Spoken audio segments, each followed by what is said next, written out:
Hey, it's CJ Wilson here with DoakTalk. The time has finally arrived. That's the season opener for FSU football, the season opener for college football, rather.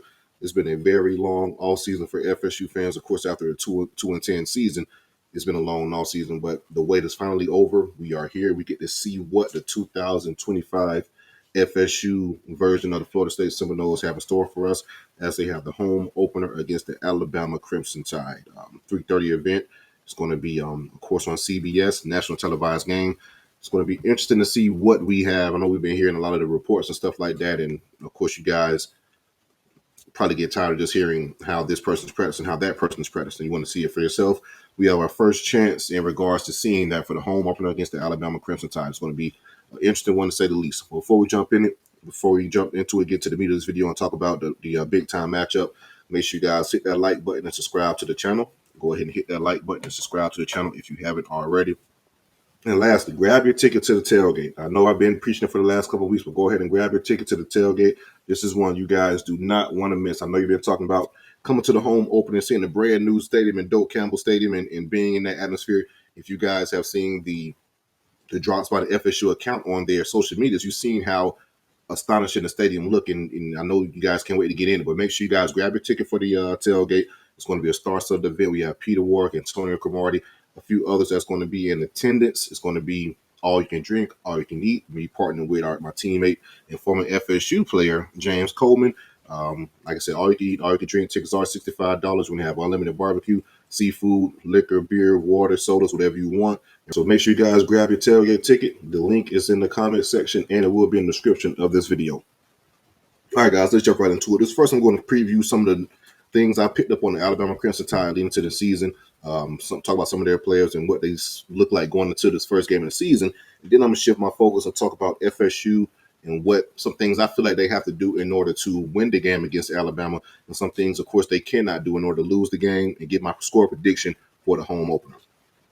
All right, guys, let's talk about the Alabama Crimson Tide. Like I stated, everything pretty much from a conversation standpoint has revolved around first-year starting quarterback Ty Simpson. As you guys know, Ty was the backup for the Alabama Crimson Tide. This is his first season starting, and ironically, his first start ever will take place on the road in a hostile environment in Doak Campbell Stadium. He got the starting nod over a couple guys. I want to say Keelan Russell. He beat out the likes of a few guys, including Keelan Russell, the talented true freshman for the Alabama Crimson Tide. Be completely honest, for this game specifically, it really didn't kind of bar well for Alabama in regards to, I guess, the options, so to speak. It was going to either be, each person was going to be, it was going to be their first start overall. And of course, you got Ty Simpson, a career backup, and then you have Russell, a true freshman, who's even more green behind the ears and things like that in regards to playing and having that experience under his belt. So Ty Simpson did get the nod. He is people kind of get it mixed up in regards to and thinking he's not a mobile quarterback just because he isn't Jalen Miro. He isn't that mobile or that explosive, but he is mobile enough to move in the pocket and create some things and collect some yards with his legs if needed. And of course, like I said, just avoiding pressure and things like that. But we'll see how things shake up in this first start. We haven't seen this guy play in an atmosphere quite like this with the stakes that high. So it would be interesting to see. Going back to the running back position, this is a very talented running back room, but they will be without their starting running back, Jan Miller, who got hurt during fall camp. But like I stated, it is a very talented running back room. With the likes of Richard Young, a former five-star running back, he could be familiar in regards to FSU fans, fanatics, and from a recruiter standpoint, as he was a running back from the Florida area, five-star kid that Florida State did recruit. And also Daniel Hill is another running back that we've been hearing about. He's a bigger guy, around 6'1", 244 pounds, big bruising guy, but I feel like if you kind of get to him early, you can kind of stop a lot of momentum, and he's not as shifty within the whole, in my opinion. But still, like I said, nonetheless, is a very talented running back room, just their starting running back, and is going to be out. But again, like I said, this is the Alabama Crimson Tide. They have recruited that position at a premium over the years, coming from Nick Saban and then switching over to Kalen DeBoer. With the receiver, from the receiver room, of course, they have all-world freshman Ryan Williams. As you guys know, he made a lot of splash playmaker plays last year, and it caught headlines because he was like 17 years old while doing it. Of course, this guy will have FSU's full attention. He's one of the most, I guess you could say, big-time playmakers in the country returning this year. So he will be a guy that will be circled within the scouting report. You also have Isaiah Horton and Jeremy Bernard. Isaiah is another guy that should be familiar to FSU fans. He played wide receiver for the Miami Hurricanes the last few years. Didn't really have an impact against FSU, but nonetheless, he is one of the focal points of the receiving room for the Alabama Crimson Tide. This may be, not maybe, it probably, I would say it will be. This will be the biggest offensive line that FSU faced from a physical standpoint. These guys are massive, led by, he was a five-star offensive lineman. Caden Proctor, as you guys remember, he had the controversy from going to Alabama, then transferring to Iowa, then back to Alabama. This kid is huge. Stands around 6'7", 350 plus pounds. He's a mauler. He's probably going to be one of the first offensive linemen taken once his time comes. So FSU does have their hands full in regards to dealing with that big offensive line. Switching over to the defensive line, they're led by their two leaders in Deontay Lawson, linebacker for Alabama, had over 75 tackles last year, and Tim Keenan, a stud, massive defensive tackle, staying around 6'2", 320 plus pounds. He had over 40 tackles and 7 tackles for loss. So we do have a tall task in regards to both sides of the offensive defensive line, the trenches rather, where Alabama has done a hell of a job of recruiting premium talent. The offensive line is going to be big. Defensive line is going to be big and physical as well. So we have to kind of match them in physicalness and also be creative in the ways we attack on the offensive line, offensive side of the ball, and the defensive side of the ball, which is good because we have a very creative offensive playmaker, or play caller rather, in Gus Malzahn, who runs the ball in different and meticulous type of ways to try to get the defensive line, or get the defense rather off balance. And also we run a lot of heavy tempo and things like that to keep the guys off balance as well and off of their game, so to speak, in regards to trying to catch them off guard, up in the tempo, not being able to get the play in, not being able to get lined up, that type of deal. So from the offensive side, we do have a counter for that, so to speak. And on the defensive side, Coach Tony White is he's so tricky when it comes to figuring him out, right? And if you guys listen to the press conferences and listen to other coaches talk, even Gus stated this, Tommy Castellanos stated how tough it is from a quarterback to go against a Tony White defense because everything moves pre-snap. You got a 3-down lineman, but that 3 can become 4, 2, 5. It just depends, and he gives you different looks along the defense line, so you don't really know who's coming as far as within the count for the offensive line. So that's a difficult transition in regards to, like I said, you have to be in order to counter the physicalness for Alabama, which I think going to match the physical and lightness because we have some physical-minded coaches. Don't get that twisted, but in regards to what we do offensively and defensively up front schematically is an opposing offense or defense's nightmare. So it's going to be interesting to see how we combat that, our creativeness on the offensive defensive line versus the sheer talent and physical ability of Alabama's offensive defensive line. So, of course, everything boils down to the trenches, right? Shifting over to Florida State, man, and I'm starting to really grow on Thomas Castellano and what he could do for FSU this season. All the reports out of fall camp have been very positive. He did, and it kind of confirmed that as he was picked to break the rock leading into fall camp. And that pretty much is just picked by Coach Storms, the strength coach, and exemplifies the leader of camp and just everything he put into and standing out and not just being a playmaker on the football field, being a leader and things like that, and building morale within the team. So Tommy Castellano is pretty much poised to lead the Seminoles for FSU. Some of the things I feel like we have to do in order to succeed against Alabama, I think everything runs within the offensive line, right? We have to establish the run. We have to try to get tempo on the offense, and Thomas Castellano has to play Thomas Castellano football. And I mean by that, we got to see the type of Thomas Castellano we saw against Florida State in 2023, where he pretty much became a household name versus FSU for the way he performed against our defense. If he could do that, beat Thomas Castellano, but at the same time, protect himself from himself, not know when the play is over, not try to force things, not try to make something when something isn't there. Throw the ball away, live the play to the next down. Every play doesn't have to be an exciting type of play. Take what the defense gives you and protect the football. You have to protect the football. You can't have a bunch of turnovers against Alabama.